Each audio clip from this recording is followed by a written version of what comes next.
Now we're going to block out the Union Pacific flag. The Union Pacific flag, again, this will sit on an exact engine room door, which is the second engine room door. But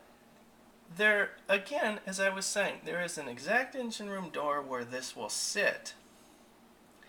However,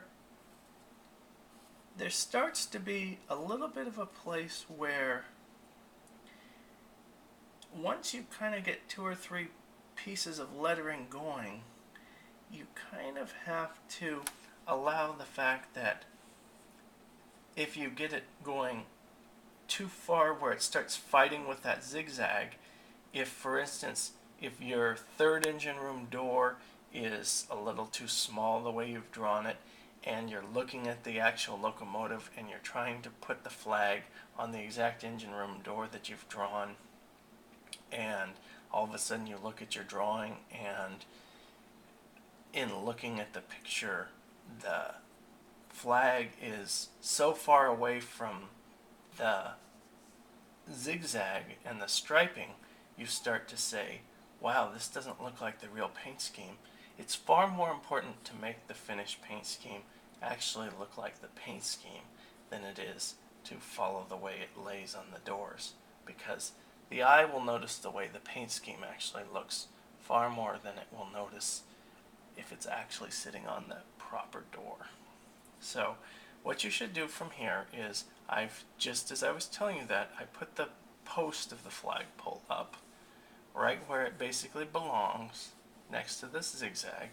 and then you should measure out to where the flag goes.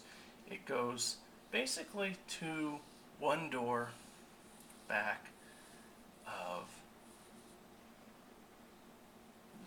one door in front of the radiator, and then you kind of look at it, and Union Pacific, of all railroads right now, kind of has a paint scheme that kind of has a somewhat vague symbol, as far as most railroads right now have a very concrete symbol, like BNSF has their actual BNSF logo. Union Pacific's logo right now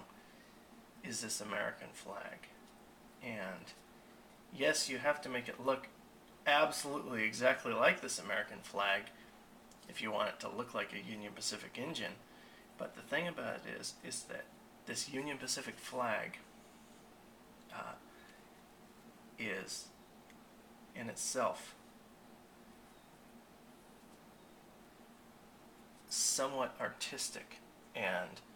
compared to the Norfolk Southern Horse or compared to the CSX logo, this Union Pacific flag is very, should I say, it's very